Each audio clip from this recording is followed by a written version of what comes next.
जम्मू कश्मीर की पावन भूमि पर पूजे जाने वाले एक महान कुलदेवता की गाथा है, बाबा जीतो जी और बुआ कौड़ी जी की।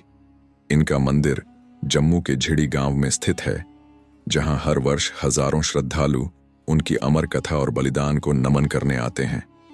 मैं नरेंद्र सिंह देवलोक ज्ञान चैनल के माध्यम से सुनाऊंगा इनकी भक्ति, त्याग और न्याय की वह दिव्य कहानी जो युगों युगों तक लोगों के हृदय में जीवित रहेगी। कहानी शुरू होती है जम्मू कश्मीर के कटरा के पास अघार गांव से, जहां पर एक किसान परिवार में दंपति रूपचंद और जानजा रहते थे। वे माता वैष्णो देवी के परम भक्त थे। वर्षों की पूजा और तपस्या के बाद माता की कृपा से उनके घर एक पुत्र ने जन्म लिया। पंडितों ने भविष्यवाणी की, यह बालक अद्वितीय होगा और भविष्य में लोग इसे श्रद्धा से पूजेंगे। बालक का नाम जितमल रखा गया, जिसे लोग प्यार से जीतो कहने लगे। बचपन से ही जितमल विनम्र और परिश्रमी था। वह पिता के साथ खेतों में काम करता और रोज माता वैष्णो देवी के चरणों से बहने वाली पवित्र गंगा में स्नान करता। माता की भक्ति उसका जीवन था। लेकिन उसकी चाची जोजा, जो तंत्र विद्या में निपुण और लालची थी, उसकी जमीन पर नजर गड़ाए बैठी थी। कुछ समय बाद बाबा जीतो जी का विवाह साध्वी स्वभाव की युवती मायावती से हुआ। दोनों का जीवन सुखमय था, लेकिन चाची ने मायावती पर काला जादू किया, जिससे वह संतान सुख से वंचित हो गई। समय के साथ बाबा जीतो जी ने अपने माता पिता को खो दिया। अब वे पूर्णतः माता वैष्णो देवी की भक्ति में लीन हो गए। उनकी भक्ति से प्रसन्न होकर माता ने उन्हें दर्शन दिए और कहा, वत्स, तुम्हारे घर एक दिव्य कन्या जन्म लेगी, जो मेरा ही रूप होगी, जो संसार में पूजनीय होगी। माता ने अपने चरणों से बहने वाली गंगा को वहीं अघार गांव में प्रकट कर दिया, ताकि रोज उसके भक्त को चढ़ाई चढ़कर स्नान करने के लिए इतनी दूर न जाना पड़े। यह पवित्र जलधारा चरण गंगा के नाम से प्रसिद्ध हुई। कुछ समय बाद बाबा जीतो जी के घर एक कन्या का जन्म हुआ। उसका नाम गौरी रखा गया, जो आगे चलकर बुआ कौड़ी के नाम से पूजनीय बनी। लेकिन गौरी के जन्म के साथ ही मायावती का देहांत हो गया। बाबा जीतो जी ने टूटे हुए मन से भी अपनी बेटी को जीवन का आधार बनाया और उसकी परवरिश में जुट गए। बाबा जीतो जी की चाची की ईर्ष्या और बढ़ गई। उसने धन देकर कुछ लोगों को बाबा जीतो जी पर हमला करने भेजा। उन लोगों ने बाबा जी को एक पहाड़ी से धक्का दे दिया, लेकिन माता वैष्णो देवी की कृपा से बाबा जीतो जी पहाड़ी से गिरने के बाद भी सुरक्षित बच गए। अपनी साजिश असफल होते देख चाची ने काला जादू कर गौरी को बीमार कर दिया। बाबा जीतो जी समझ गए कि यह उसकी दुष्ट चाची का ही काम है। बाबा जीतो जी ने निर्णय लिया, मुझे अपनी बेटी को बचाना है।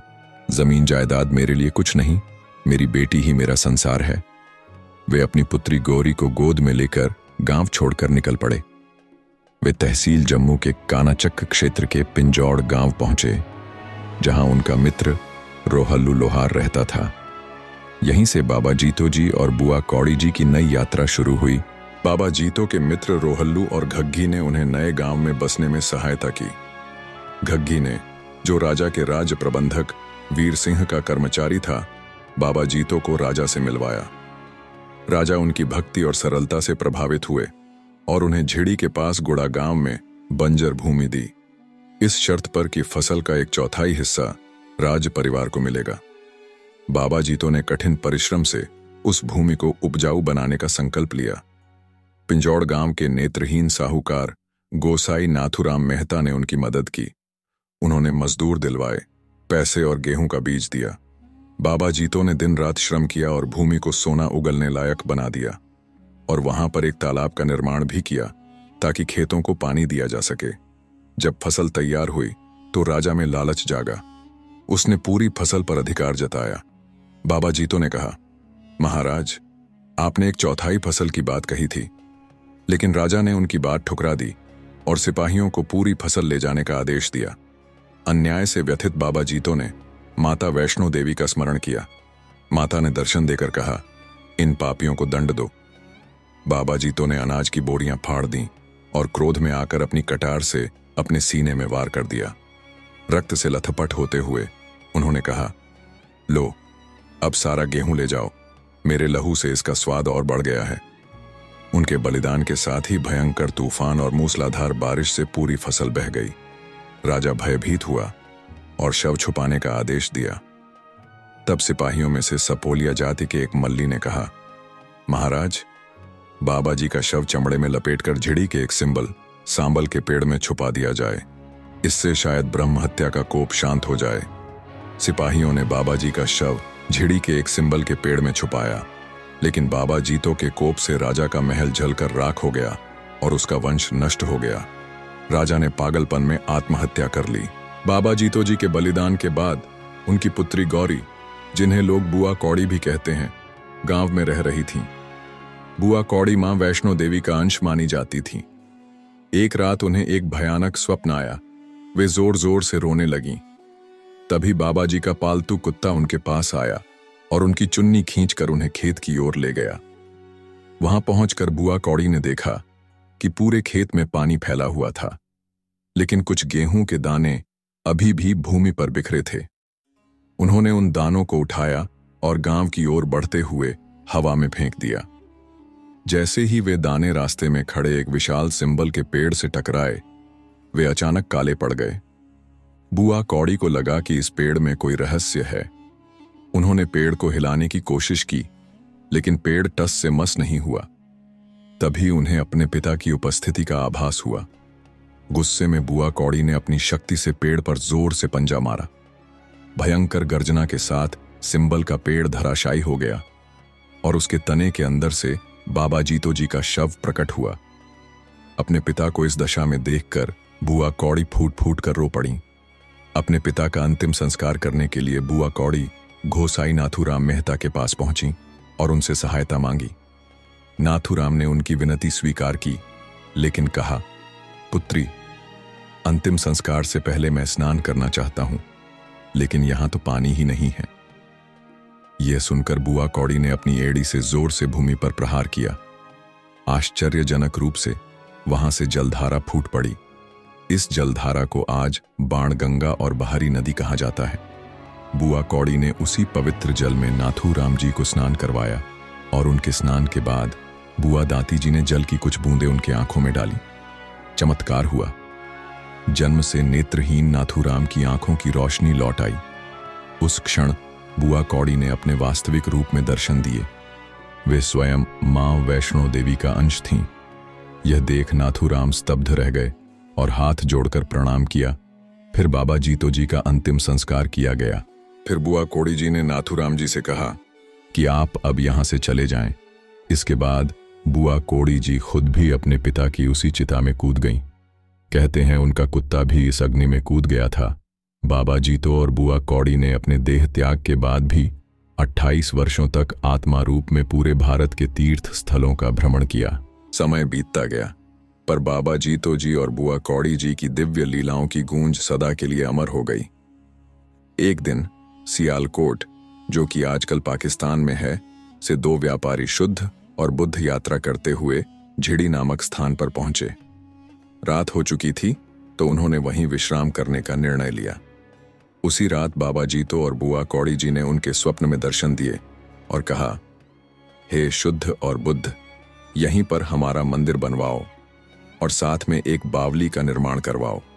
इसी स्थान से तुम्हें मंदिर निर्माण के लिए धन प्राप्त होगा। जो धन शेष बचे उसे तुम रख सकते हो। जब मंदिर बन जाएगा तो गोसाई नाथूराम यहां पूजा करेंगे और भक्तों के कष्ट हरेंगे। सुबह होते ही व्यापारी शुद्ध और बुद्ध ने बाबा जी की आज्ञा के अनुसार कार्य शुरू किया। उन्होंने उसी स्थान पर एक खड्डा खोदा और जैसे बाबा जी ने कहा था, वहां से अपार धन प्राप्त हुआ। उसी धन से उन्होंने बाबा जीतो और बुआ कौड़ी जी का भव्य मंदिर बनवाया और साथ में एक बावली भी स्थापित की। यही मंदिर आज झिड़ी मंदिर के नाम से प्रसिद्ध है। मंदिर के निर्माण के बाद बाबा जीतो ने गोसाई नाथूराम के स्वप्न में आकर कहा, नाथू, तुम्हारे घर एक पुत्र जन्म लेगा। उसका नाम गौरख रखना। वह जिसे भी छुएगा उसके सारे कष्ट दूर होंगे। उसके मुख से निकला प्रत्येक वचन सत्य होगा। मैं उसी में निवास करूंगा और उसके बाद तुम्हारे वंशजों के माध्यम से लोगों के कष्ट हरूंगा। बाबा जी की वाणी सत्य सिद्ध हुई। कुछ समय बाद नाथूराम के घर एक पुत्र का जन्म हुआ और उसका नाम गौरख रखा गया। गौरख में बाल्यकाल से ही चमत्कारी शक्तियां थीं। उसकी वाणी सत्य होती थी और उसके स्पर्श से रोगी ठीक हो जाते थे।